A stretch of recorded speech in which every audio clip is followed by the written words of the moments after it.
And we're live. Hello and welcome to the 93rd episode of Hex Therapy Live. I'm your host, Maddie ALLin, and can't wait to tell you what we've got going on in this episode.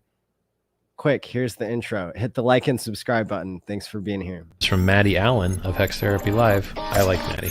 Maddie tries to make the world a healthier place. He's a mental health professional. He's done research. Big videos on sudden wealth syndrome. There's nothing that a human being can do better than try and heal his fellow man. Maddie ALLin's got that covered. He does emotional, feel-good, mind management, emotion stuff, like, as his gig, because he's a therapist. That's what he does for a living. Like, he helps heal people. Welcome, everybody. So I had planned to have a special guest on tonight, and it doesn't look like he's been able to make it so far. So that's okay. Normally, I do this show solo anyway. So if he is able to make it here, then that's great. And if not, go ahead and subscribe to his channel either way, because he's a new Hexican and somebody that I'm looking forward to interviewing here at some point along the journey, because one of the things that I have a lot of experience with other than crypto is people who are in recovery and encouraging them. I used to be a substance abuse therapist, and while that's not something that I can do online, it is something that I care about a lot, people's mental health, and that's why we're trying to build mental health into money. Now, we'll get into that here in a second. I just want to make a note. Unfortunately, I'm not going to be able to go to Ireland to present at the longevity conference because I got sick from the plane ride back from Las Vegas, going to the Pulse meetup. So I am really under the weather now, but I've been going for 93 weeks straight, so I'm going to power through this one and hang in there. I'm also going to present virtually at the longevity conference because I think that is a super important message to get out, that when people become more long-term minded, whether it's through their blockchain behavior or through holding with diamond hands or through recovery or through any monetary policy, it all comes back, to the same behaviors and to the same outcomes of doing better over time, the more long-term thinking you are. And that's one of the things that Hex encourages. And it's also something that is encouraged by smartvault.me, which is the project that I'm developing. Just like when the game theory of Hex was released and talked about by Richard Hart, before the code, was finalized, that's what I'm doing. You may notice a lot of themes where I'm following in Richard's footsteps. It's because it seems like he knows what he's doing and is a force for good in the world. And I want to be that too, on a bigger scale than I have been already. And so I made a YouTube channel and I make self-help videos, and I volunteer for a longevity foundation, the same one actually. And now I'm getting into the business of designing smart contracts so that people can time lock their Pulse Chain and Pulse X tokens. And what that's called is it's t.me/smartvault.me. And that's where I'm releasing the game theory there and on Twitter, because we want to make sure to get it right, to be able to really incentivize people to do the right thing. And so all the feedback that you all can give, the better. I've already changed my mind about a number of things because of the valuable feedback from the community. At first, the idea was unlimited amount of time that you can time lock, 1,000 years if you want. Now it's only 30. That's the maximum, because that's the longest a retail bond can exist for normally. But we're looking at what are the real incentives that people can have to time lock. And that's why I released something on Twitter today that I think is going to be very interesting to people. You know, I'll go ahead and pull it up here. What?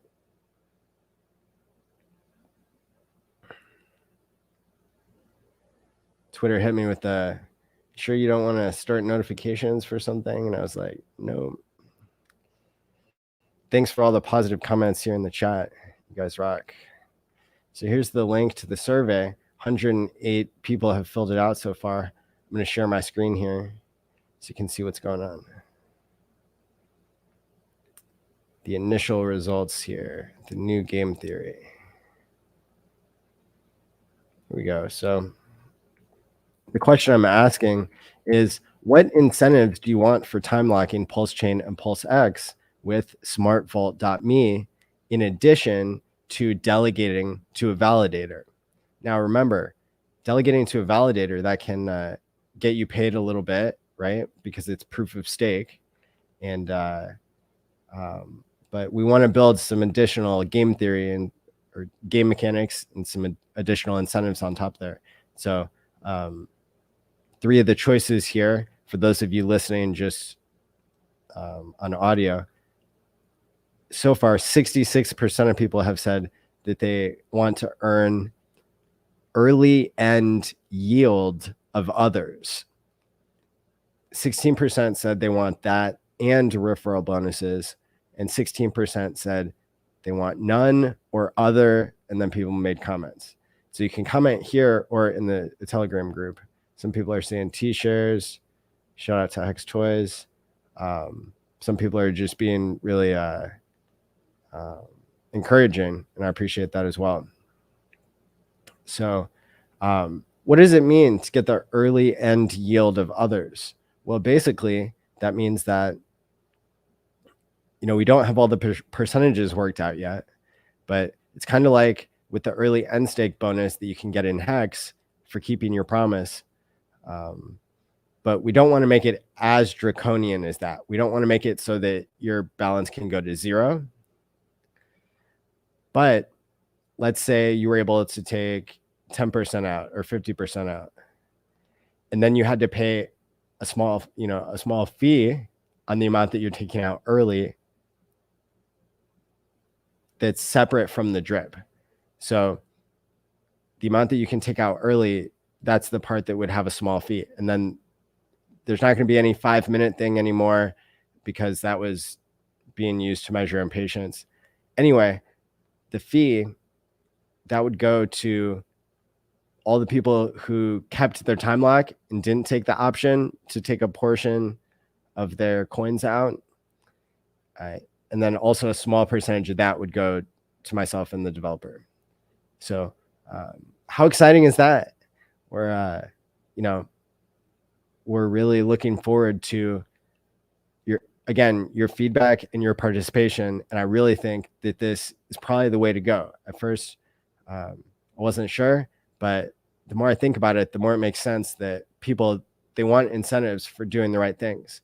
So if we build the right mechanisms for you to reward yourself and to pay your future self, and then even if you can take a little bit out, we would still have a limit on that. That would, I think, make a lot of sense to protect part of your stack and have the other part of the stack. So the part that you're protecting is dripping out over time, over 30 years or 1 year or a matter of weeks. Or, also in addition, then you're having a certain percentage that you can take out early as like a one-time thing or something like that. So as you can tell, the details, they haven't been finalized yet, but that's the exciting part that I'm, wanting to announce, to get feedback on and that sort of thing, is that, on Tuesday night, David Feeder and I, we had our last Game Theory Gang episode. Make sure to check that out. We had Dip Catcher on.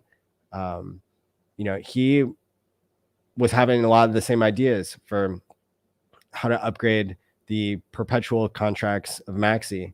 And so that's really fascinating to see people, have similar ideas. But of course, it's all modeled after Hex. And where can the yield come from? Well, from the price appreciation, from time locking, from inflation. We're not doing the inflation part, and duct taping a token on, not doing the duct taping on a token part, and the early end stake. Well, that's a cool feature that fits with the values of time locking and truth engine and that sort of stuff. So a lot to look forward to for sure. Thank you for allowing the community to participate in voting for things we would like in your creation. Very cool. Hey, my pleasure. I always wished that other projects would do that. Richard did do that, and so that seems like a winning recipe to me. Surprised more people haven't caught on to that. But then to each his own or her own. Meltoni, good to see you. The price of Hex is 3.4 cents. What's up, Freddie Quotes? Will C, good to see you. What a super soul you are. Thank you. Rothko, you're a G, Maddie. G stands for good. All right. So everybody get in the Telegram if you would. We want to get those numbers up. We got some rookie numbers in there. Actually not. There's been over 600 people who joined in the past 2 or 3 weeks. At least I can still speak for now. For now. That's correct. Hex Live, what's going on? Jeff, hey, how's it going? Good to see everybody. Hey, it makes my day when you all, drop a hey in the comments or afterwards. Shout out Alex, Will. It's great to see everybody. Even Stream Elements is here. Look at that. I think that's a bot. Try some zinc. I'm going to try to outlive all of you. Bitfinesse, there you go. Well, make sure to get enough rest and keep sending me those videos so we can make that documentary. Yeah, guys. So the title of the episode, I really wanted to have my special guest on, but there's a certain hexkin that I met that seemed really cool and bright, and he said that he was in recovery and that Hex is something that helped him. If you all go back to the first episodes of this show, Hex Therapy Live, I actually started with Joe Hexotic, and he was talking about recovery, and I was talking about being a therapist and predicting that Hex would be good for people's mental health. And sure enough, that narrative remains seemingly intact when you take the long-term perspective and when you have the right environment that you're in. And that's one of the lessons that I want to keep driving home over the years that I do the show, is that it's your environment that helps determine your behavior and your success or failure in life. And so just like when I was teaching people how to stay sober from drugs and alcohol and other harmful addictive behaviors and substances, part of that was to teach people to really analyze their people, places, and things. And together that makes up what I call your environment. The reason why the title of this episode is Your Environment Controls You is because in a lot of ways, it's our monetary environment as well that drives our behavior. When people have to pay more because the price of things keeps going up, not because technology is making things more expensive. Actually, technology in general makes things less expensive over time, but it's the Federal Reserve printing money ad infinitum. That means into infinity in Latin. The more they keep doing that, the more they're creating this matrix situation where people are trapped being short-term thinkers. And so when you see some of the violence that's peer-to-peer, when you see, some of the fear and anxiety, mental health problems, it's not all the individual. And in fact, a lot of it is the environment. And we can see that because when we take people and we put them into a healthier environment and give them the right tools or the self-help or the self-care, esteeming yourself, drinking enough water, taking your vitamins and your omega-3, your fish oil, eating a little bit better, taking baby steps to get literally more steps in your day, to do a little bit of exercise, to improve your lighting, to tidy your room, any of these little behavior changes that people can do tends to reflect back into your own energy, your own behavior, your own motivation. And that's what's really exciting to me, is when I see people become their own agents of change and to show up for themselves. That it's like the intro when Richard was saying there's that's one of the greatest things people can do for each other, is to heal each other and to make the world a better place. And that's, not just lip service. It's not just what every other token is trying to sell you, because at the end of the day, when you time lock in Hex, you are held accountable by a smart contract. And that's why I'm creating a smart contract that will hold us accountable, if we choose, for Pulse Chain and Pulse X, because I want to improve or keep intact this opportunity for people who are not rich to be able to get rich. We all remember the example of Greg Schoen, who bought $200 worth of Bitcoin and then sold it when it became a couple thousand. And those Bitcoin are worth billions of dollars today. Literally. Here it is. I found it. There's the tweet right there from May 2011, right? And so even with the 60-70% dip that Bitcoin is in right now, those 1,700 Bitcoin would still be worth, I'm pretty sure, $1 billion. Let me fact check myself live. Going to Nomics, going to Bitcoin, going to the calculator, 1,700. Did I lie?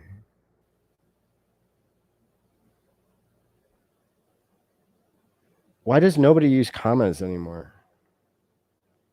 That's funny to me. Okay, well, maybe it's not $1 billion anymore, but it's still tens of millions or hundreds of millions of dollars. The point is, Greg's still working a regular job. He didn't get to retire at all. So, if he had time locked any of that, he'd be in a totally different position. Okay, maybe 33 million. I was way off, but you get the idea. Maybe Greg would have kept accumulating. It was only a couple $100 back then, right? So it's really incredible what people can do when they have access to time locking, because you're not going to hold on to the mad gains. It's not possible. It sounds cool to hold on to it, but there's no way. And we see that time and time again. People in Hex held on, other people didn't. So that's crazy. Furu Finance, hey, thanks for the $10. Everybody should go follow your channel. That's another new one that I've been tuning into. I really love to see new streamers. This particular gentleman is very professional, wears a tie, and does great analysis. So everybody look up Furu Finance on Twitter and YouTube, especially both of those. He said, I started taking omega-3 at your advice. Thanks for everything. Hey, thank you. That rocks. Very cool. Very cool. Hey, Spike. Respect, Maddie. I remember back when we couldn't figure out your name. That's right. Yeah. In the very beginning. So right when I found the Hex community, because I found Richard, I got in on day 3, but I didn't find the community until maybe like 4 to 6 months later. And then I started making Hex cameos, and then I was commenting a lot in Discourse Syndicate, Hexologist, and Crypto Coffee. And Crypto Coffee was pronouncing my name weird, and it's like I just chose a weird spelling because Richard said get the domain name for whatever you're doing. So I was like, well, yeah. Maybe I went by Matthew or Matt before, but my best friends called me Matty. So that's what I'll do in crypto, because it seems like I would be best friends with a lot of people that were in crypto. So I was right. So I chose the alternate spelling of Maddie. Jen Hex, what's going on? Good to see you there. But yeah, that's how you know that you're an OG if you remember all the early follower of me as well. What's going on, Bugs? Yeah, there we go. Swearworks. Subscribe to Furu Finance. Hey, why don't I just bring up, I'll just bring up his channel. The whole point of this stream was to start promoting new people, literally. So I'm gonna show you guys this channel and drop a link. How about that?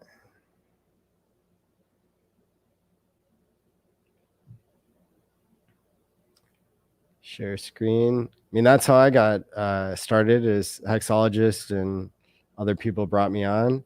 So this is the gentleman who is in the chat here.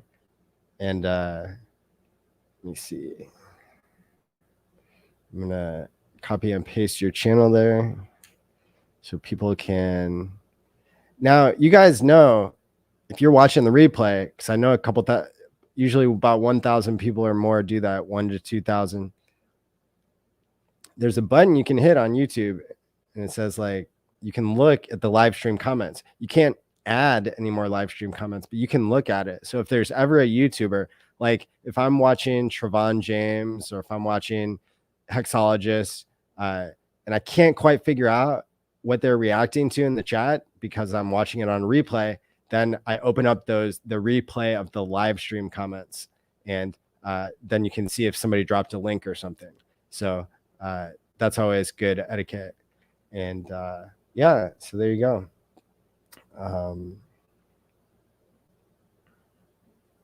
Just bought more Hex. Benny Blanco, there you go. Well done, sir. Let's go. Feels like old Quanking days to me. Loading up while everyone is looking in the opposite direction. Hey, not bad.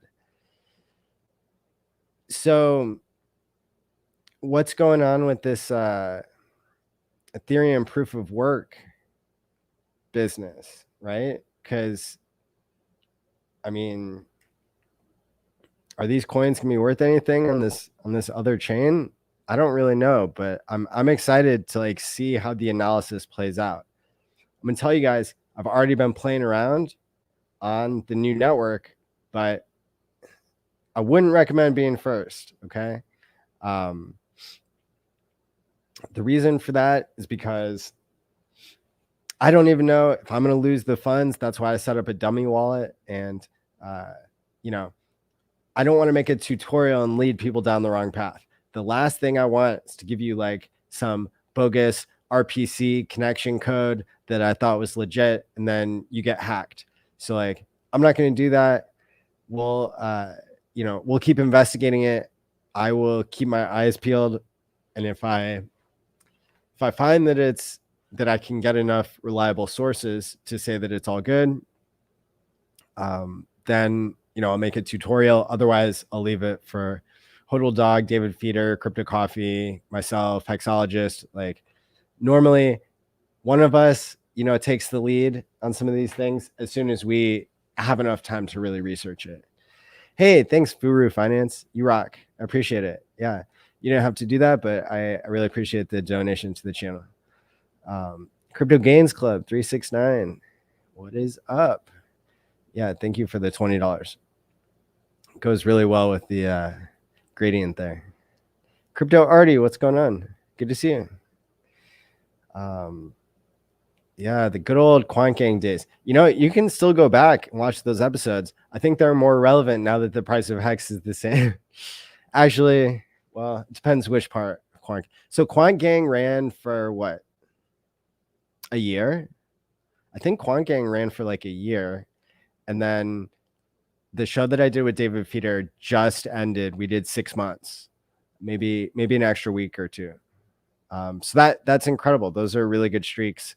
And I'm just going to keep going, but I'm going to keep mixing it up. And that's just for our own mental health and for the viewership and for the people who are putting this all together. Well, myself and the guests and co-hosts and all that kind of stuff.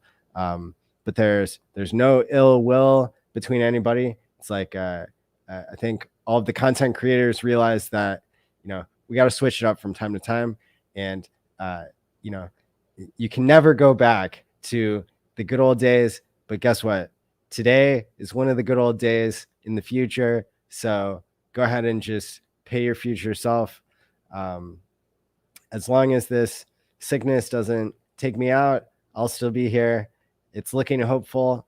I went for a really short run today, even though I've been under the weather. And so I'm hanging in there. Happy it wasn't your last stream. Yeah, that's right. Yeah, I've been evolving. Thanks for noticing. Trying to stick with it. So next week I am going to on Tuesday, I'm going to start releasing the shows that I did, the special series that I did on chain analysis 101. And I'm going to go in and look and see how many people watched it, because I think just being able to build up the Telegram and having people like required to go into the Telegram, that worked out, because it really built up the following there, and kind of allowed people to ask questions. And it was just a new experience for me to run a whole class. And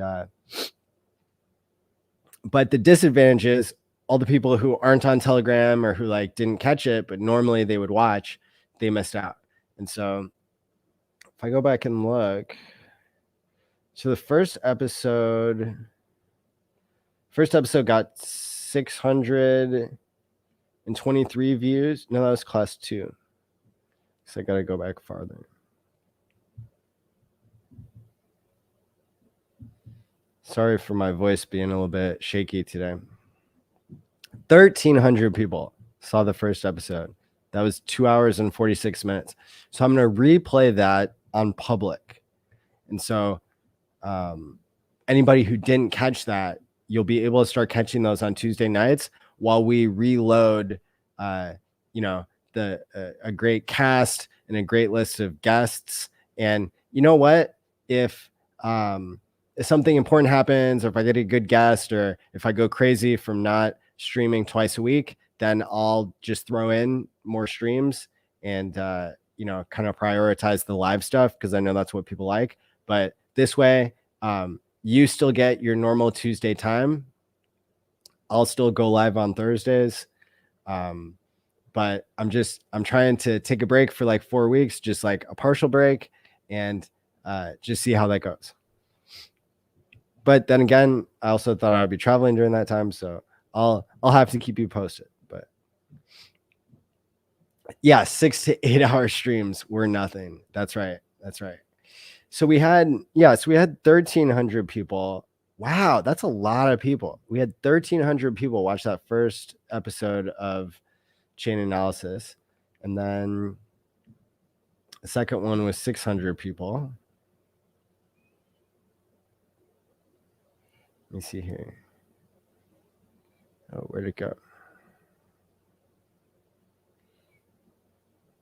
600 people. And then the third one was after the Hex conference. That was almost 500 people.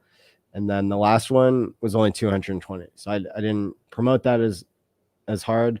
And but that, I mean, it's a really, really, really good set of skills that you get when you do the chain analysis course. I think you guys are going to like it a lot. And all the episodes were in between 2 and 3 hours.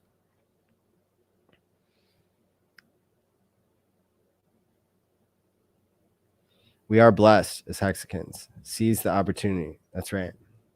Yeah, the all-nighters, man, they're still up. Those old episodes of Quan Gang are still, like, I'll go back and re-listen to them sometimes because they're that good. The first 10 episodes, I mean, and then there are gems in there. I mean, you could go through. Here's how I would do it. If I wanted to, like, really just sample some of the old stuff, let me bring up my channel here. I'm going to do a little tutorial on how to go back and find the gems. So I've got my page set up. So there's a whole thing on popular uploads. So you can see like what got the most views. And so some of these quant gangs were really popular because they were literally legendary. And so, I mean, this one right here is Whales Only, Future Us, Kareem, Funding Jim. And then there was one. This one was okay. That was awesome. That was Game Theory Gang. Then the shark who got hacked, Hex 19, the Hex birthday stream. If we go to the second page here, I bet we'll find a bunch of. Oh, this is where Richard Hart announced the Ethereum fork pulse chain on Telegram or Twitter Spaces on Telegram Voice. I think I was the first one to upload that. That's a must see, right? That's part of Hexagon history. Then we got the conferences in here that got a lot of views. Okay. Oh, it doesn't show. So I guess if you sort by most popular, then you're going to see some of the best episodes of Game Theory Gang. But another thing you can do on my homepage is you can go to like, there's lists of the different conferences, and then there's a list of Quant Gang. And so that's actually a playlist. And it's got, I don't know, like 60 of the videos or something that we did. All of it, 46 of the videos. And you can see pretty much which one was there's a lot of good ones. It's really hard to pick. I mean, we rocked it for a long time. That was, the most watched regular show in Hex history. So anyway, yeah, check that out. The one Whales was snoring in. Now there were 2 of those, okay? And I think it was in the first 3 episodes. That was really good stuff. Yeah, because and one of them might have gotten cut off. So I think that there should be one intact. Yeah, that was I mean, we streamed for so long, they just didn't people couldn't stay awake. I don't know if I almost fell asleep on stream once. With those 8-hour streams. Yeah. So that was all really organic too. It was really good stuff. Anyway, guys, yeah, so the Ethereum merge, crazy.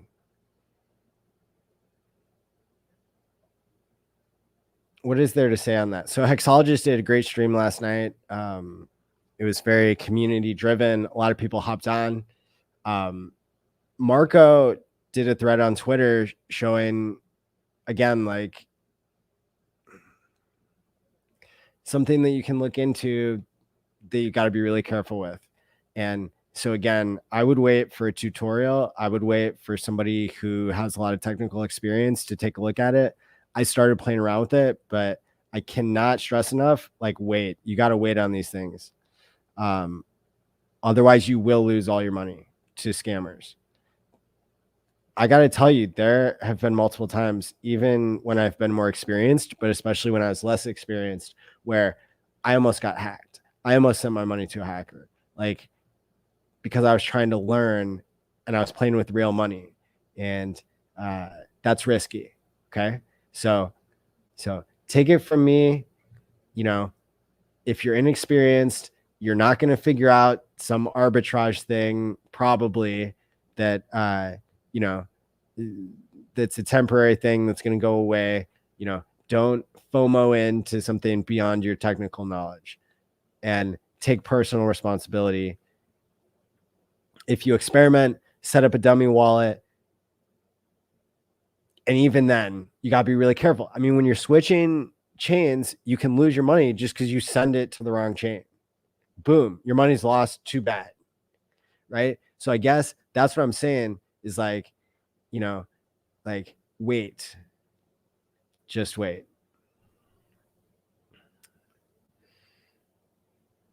But yeah, I mean, like the exciting thing, the thing that you should be excited about is the fact that this Ethereum stuff is going down so that the Pulse Chain community can learn about it, so we can get a preview of what's going to happen on Pulse Chain. And Pulse Chain is going to be way better, right? Because the use case is still super intact. What is that? Well, you get a free copy that everybody can actually do something with. The infrastructure is built. We have it on the testnet. Plus, you know, the Ethereum proof of work stuff. I mean, just go look at the YouTube stream that the Ethereum Foundation did yesterday on their channel. It's a joke. They can't even live stream as well as Hexicans could, like in their first month. Okay. It's really embarrassing. It's sad. It's funny. Get the popcorn ready. Like, it was cringe. It was really cringe. Okay. Maybe you shouldn't go look at the Ethereum Foundation's stream, because literally everything that could have gone wrong. They were painting silly pictures. They had 50 people on stream. The audio cut out. People were apologizing for cursing instead of like just doing it or not doing it. You know, like it was mismanaged. It wasn't on time. Their timers didn't work right. Different countdowns were counting down different things. They couldn't get their audio right. I mean, it was like every level of disorganization. And that's how all of their developer meetings go on like a monthly basis. Sure, you could say like it wasn't just the Ethereum Foundation that was putting on that live stream, but it was super embarrassing. So take that as you will. You know, I'm not trading on that. I'm not offering advice for trading. And here's something I really do want to rant about. Okay. This is good because I'm thinking of this now. Look, there are people who are trying to crucify me on Twitter or just saying mean things because I even talked about PZen like once or twice. Okay. And it occurred to me the other day, like when I was really reflecting on this, because I backed off from covering altcoins. Like I gave a bullish case for PZen as an intellectual exercise more than anything. And I put a little bit of money into it, and then I took the money out. And I don't think I even I think I like broke even or something. And it was like now it's like twice or 2.5 what I would have had if I'd stayed in. But look, what those people were doing is they were probably trying to risk way more than they knew I was risking. Just, I don't know if people are bored. I mean, it's a bear market, so of course people are bored. They see their number going down. You know, like there's a lot of things that are going to get under people's skin about a bear market, and that's the whole point. But look, I have to be able to review stuff, but I also want to be held accountable to like where I'm at, you know, and like what I'm representing. And so, I mean, I did back off of the altcoins. Also, I mean, I'm glad I never said a word about Dodeca. And I did put in a couple $100 into that thing because I saw David tweet about it. And I would never blame him like that. You know, like he didn't even know. His tweet was very responsible when he did talk about it. I think he put money into it. It's a sacrifice. You know, like I knew one of these things, it was going to be a rug pull. So I was like being very cautious and not investing money I wasn't ready to lose. But look, they didn't even send me my Dodeca coins, and I didn't want to message them about it because I didn't want to dox my wallet. You know, that was one of my wallets where it's not as public as the other ones. So I was like, yeah, it's gone. But that's been in the news, and there, you know, the founder, you know, seemed there weren't any red flags in the beginning. but now he's saying everybody's slandering him and libel this and libel that. Well, dude, I didn't even get my coins. Everybody else got their coins. So, you know, I know there was a minimum, but I'm sure I would have hit the minimum. So if I'm misspeaking, then that would suck. But there's a whole account on Twitter now, like for Dodeca Justice, who's like, they're like doxing the guy and stuff because he's claiming. At first, he claimed when he went on Jim Rat Crypto Show that he wrote the code, and then later he said it got exploited by the developer that he went to, and he actually didn't write the code, and that was all posted with evidence and everything. So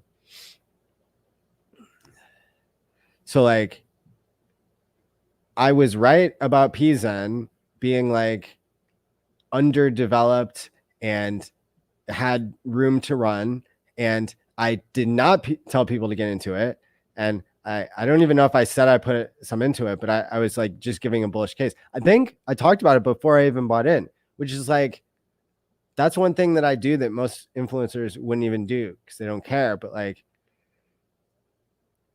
a lot of times I'll talk about something before I buy it, and then I'll talk about selling it before I sell it. Like, but I'm really not even giving you trading advice. Like, I'm just trying to be ethical and thinking out loud and all that kind of stuff. Like, trying to hear back from other people. Like when I do a show with David, when I do a show with like founders of different things, like I want to know where they're at.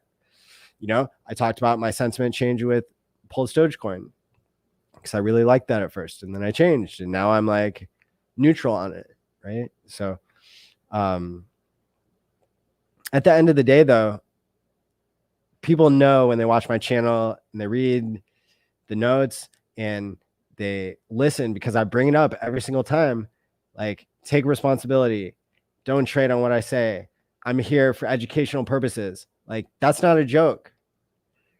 Like, if I don't get to profit off of you, then you don't get to blame me. Like, that's how this works.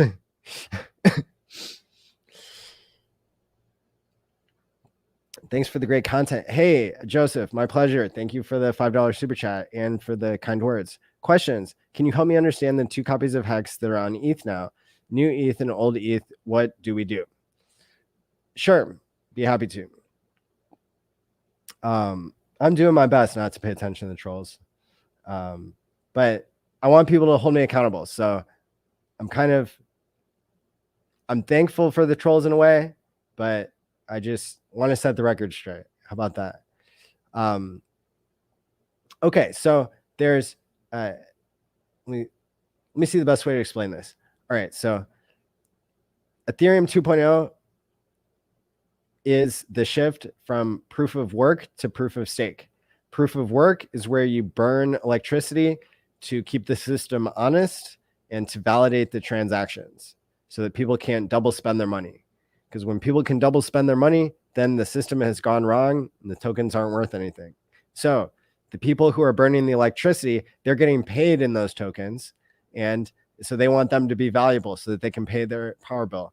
So they don't lie. And if they do lie, somebody else catches them and then they lose their coins and get kicked out to some extent. Proof of stake is where you have to buy the coins instead of buying the supercomputers and the electricity. And you get penalized in one way or another for lying just the same when you validate transactions. And so these, Ethereum 2.0 has been trying to come out for years. It's been this gradual process, and they kept being very careful with it. And there were probably the wrong incentives to make it happen on time or when they said it would. Anyway, so the merge is like a landmark within the ETH 2.0 roadmap. And that's where the merge is, where they're merging the beacon chain, which is the chain that validates, with the transaction layer, which is where the transactions come in. So like the Ethereum chain. Now, even a year ago, they already told the miners, like, we're going to fire you. You're going to be out of work. Like, we're transitioning to not kill the environment as much. And so the rewards to the miners have been decreased over time. But last night was the moment where it's like they're going to flip the switch and then the miners aren't going to get anything. So the miners, they decided, I mean, kind of at the last minute, but kind of you could have predicted it all along, that they were going to split off and make their own chain. And so that's what it looks like they've done. And it's called ETHW, which stands for proof of work. The W is for work, which is mining. So ETHW is the new fork of Ethereum. And this morning when I watched Travon's channel, it looked like that copy of ETH itself was trading at only like $20 versus the regular Ethereum had dropped like 5 or 10% to around $1,500 per coin. But then your question is like, what happens to our Hex copies and all that? Well, it depends if the new chain survives. What do? We wait. And we don't connect to networks that we don't understand. And we let people who have way more technical experience go first and prove it's safe. And then we do our own research and take our own responsibility for interacting with those other chains. Now, somebody on Twitter noticed today that USDC hadn't been invalidated yet. So probably a bunch of people are going to run over there, like get their coins stolen or something, or maybe like get some good deals. But if you trade it for Hex, there's a lot of downside there because what if you connect to a bad network? What if those coins aren't worth anything anyway? What if you connect to a bad bridge? Like all this stuff. So got to be careful. But, you know, keep learning. Use a dummy wallet. Or just wait. Depending on your technical level. Isn't going to be part of the Fed now program? I haven't heard anything about that. That'd be surprising. Why would they use proof of work? Hey, is it possible that the Pulse chain devs waited to copy the ETH POS to not deal with the difficulty bomb that ETHW will have? Or Pulse chain devs have to deal with the difficulty bomb?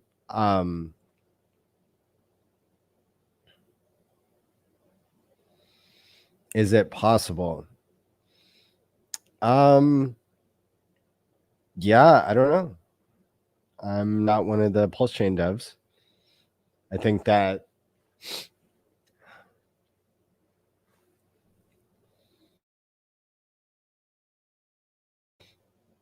so the way I was explaining it to somebody in my personal life today is that it seems like things are just working out super well for Pulse chain because we get to now copy Ethereum 2.0. We get to copy all their answers and add all of the additions that we're making that are better that we know that they're not going to have.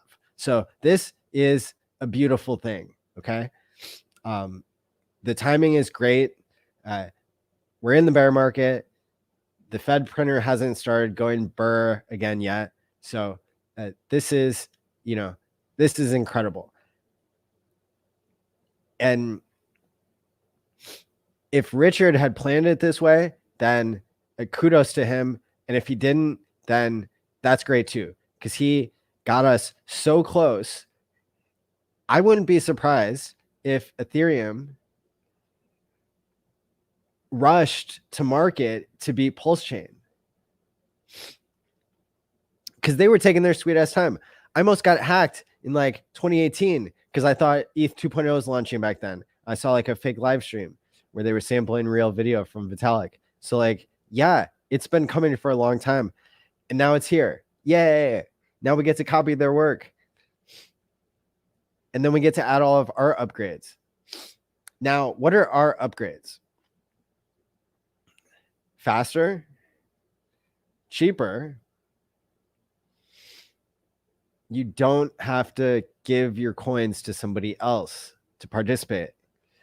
In Ethereum, you have to have 32 ETH or 24 or like some crazy number. It's like $40,000 or $50,000 worth of ETH in order to earn rewards, or you have to send your coins to somebody else. The whole reason why crypto was invented was to not have to deal with the middleman and to not create centralization. So Pulse Chain solves this in major ways, I believe. So that doesn't seem very important, but when you do a 10,000x, you want the new people to keep winning, even if they put in $2 or $10 or $100 or $1,000.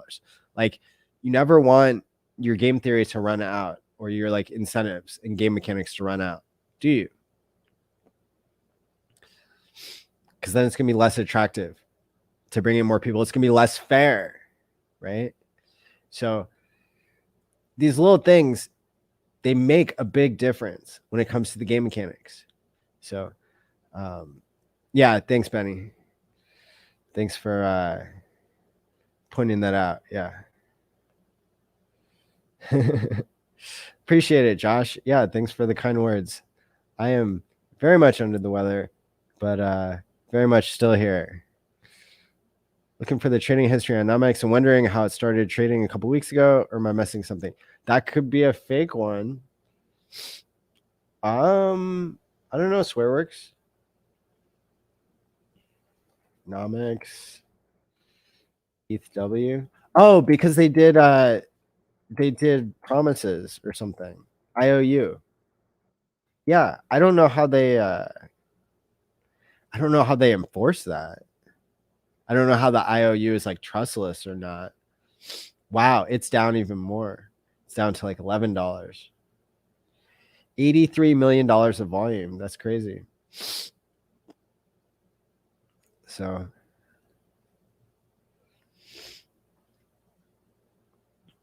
yeah. So I think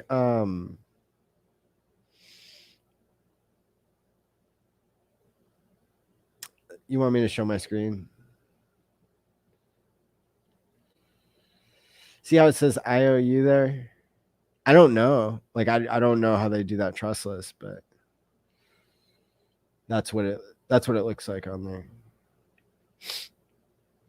Now, okay, here's another good one. All right. I'm gonna teach you guys how to not get hacked this way. Let me see if my let me see if I can show my list, my watch list.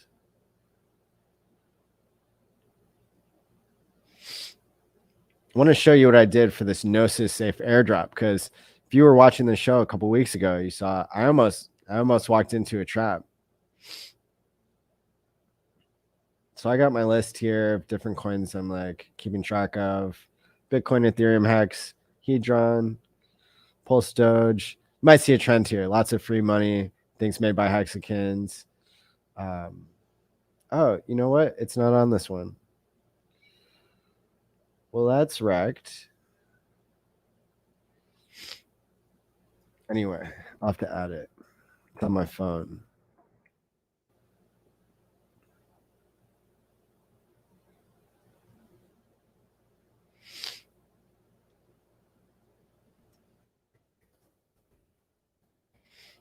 Here we go. So, because you made me think of something that wasn't out yet. It's like, how could it already have a history? How does it already have a landing page? Well, this is Gnosis Safe. The one that's not out yet. And I think that this is the official address. So I already added it. See, I already added it to my list so that I don't get tricked by a fake one. And so I know to come back to it as soon as it comes out, because it's a list that I check every day. And this looks to be the right number. So there's all these fake Gnosis Safe airdrops. And then there's this one that's actually made by the Safe Foundation. And you can spoof that stuff now. So it's not proving that it's safe. But the point is that I'm trying to get ahead of that on the topic of free money, you know? Yeah, I owe you.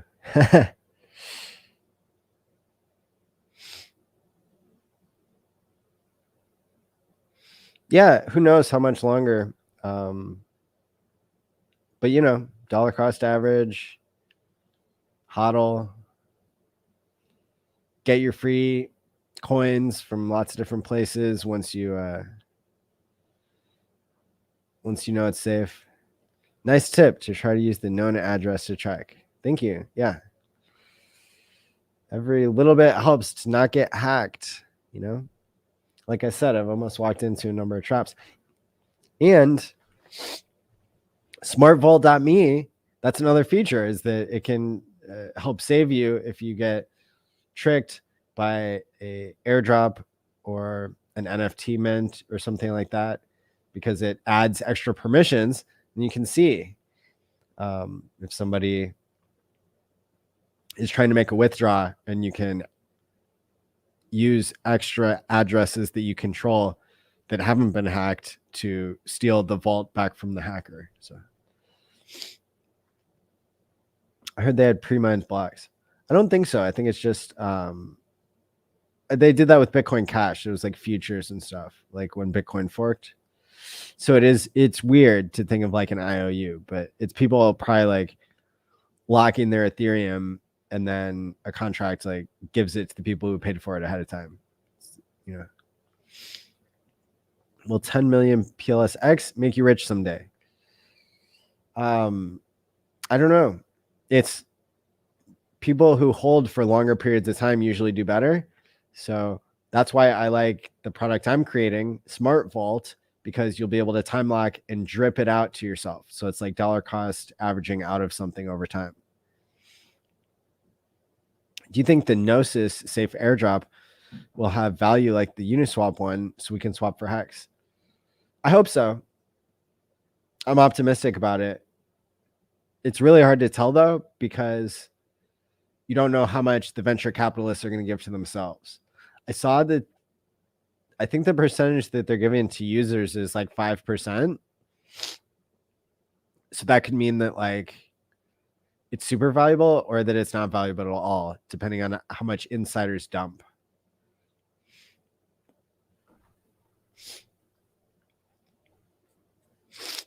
Yeah, we want to make Smart Vault come out on testnet before Pulse Chain launches, but there's no guarantees. Still have a decent bag of SHIB from before I was a Hexkin. Any thoughts or ideas on what to do with the P SHIB? No, I don't. It's gonna be really hard to judge how all that stuff is gonna play out. I would personally, I might hold on to some of it at least. You know, see what it's worth, and then make a plan. Like make your plan ahead of time and say like, if it's worth this much in dollars or this much in Hex, then I'll sell it. If not, I'll hold on to it because I want it to be worth more. Sorry, guys.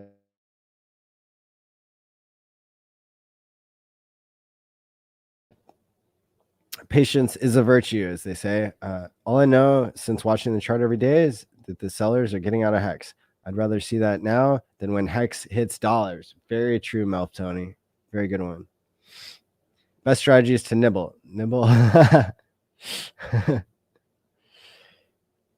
Yeah, it's really hard to predict markets. That's why I like dollar cost averaging into things and dollar cost averaging out of things. So I don't beat myself up, and you just accept what you get, and patience is a virtue. And I believe in Richard. I believe in Hex. I believe in time locking. I believe in Pulse Chain and Pulse X. I mean, I really do. I really believe in these things. Now, because I believe in them, do I know what they should be priced and what the onboarding is going to look like? Well, I'm doing my part to onboard more people, to give people more tools to hold up the price. Because at the end of the day, that's the one thing I do know, is that when people time lock their coins, then there's not as many to sell in the here and now. And that's what makes the price go up, especially when you have adoption. So that's my take. It's like, I can't predict what everybody else is going to do, But if I make a promise to not sell all my coins, and I make a tool that other people can make a promise, and you even get some rewards if you keep your promise, then how cool is that? So it's been an hour. This has been really enjoyable. Even though I'm sick, I love streaming. I love reading the comments and hearing from you all, seeing your participation.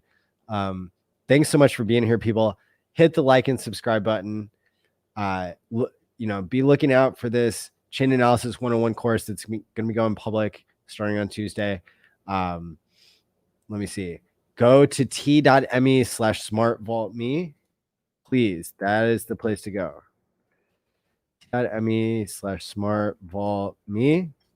You can comment in there, even though it's a channel. That's pretty cool. You can subscribe to the Twitter. Check it out, everybody. And stay safe out there. It's hard. It's your monetary environment that decides a lot of things.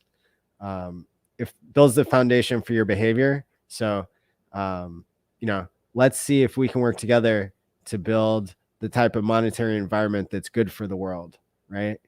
And, then we can see how high can we go, pretty high, it looks like, if history rhymes. So let's see. Where's my outro music? Here we go.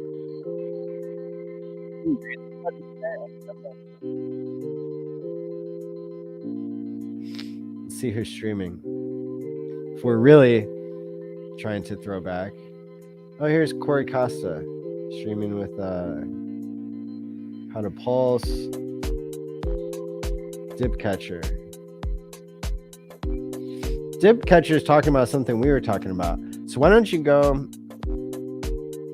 to Dipcatcher stream now. I'm going to post the link and let them know who sent you. Let them know that you came from my stream and you're there to support them. Those guys are great. I met them in Vegas. Dipcatcher came on the last episode of Quant Gang. I will put a link to that here. But yeah, go check out, hit the like and subscribe button over there. Looks like somebody already did. Awesome. Swearworks was first one to post over there. So check that out. Thanks, everybody. Hey, my pleasure. Thanks. The song is built in. Oh, and as always, my friends, stake wisely and peace out.